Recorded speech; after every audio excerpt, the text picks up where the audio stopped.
இப்போ திருமண பொருத்தம் அப்படிங்கிறது எல்லாரும் நினைக்கிற மாதிரி ரொம்ப ஈஸியான சப்ஜெக்ட் இல்லை.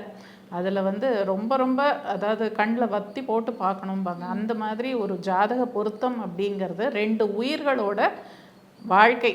அதில் வந்து நம்ம விளையாடக்கூடாது. ஒருவேளை எந்த ஜோதிடருக்காவது சப்போஸ் இந்த திருமண பொருத்தத்தில் அவங்களுக்கு அந்த அளவுக்கு கான்ஃபிடென்ஸ் இல்லை அப்படின்னா பெட்டர் அவங்க வந்து அது பண்ணாமல் இருக்கிறது நல்லது. இல்லைன்னா இந்த உயிர்களோடு நம்ம விளையாடுறது அந்த கர்மா நம்மக்கிட்ட தான் வரும். ஸோ நம்மளும் கொஞ்சம் அந்த விஷயத்தில் ஜாக்கிரதையாக இருக்கணும். பட் திருமண பொருத்தம் அப்படிங்கிறது வெறும் இந்த 10 பொருத்தத்துக்குள்ளே அடங்கிறது கிடையாது.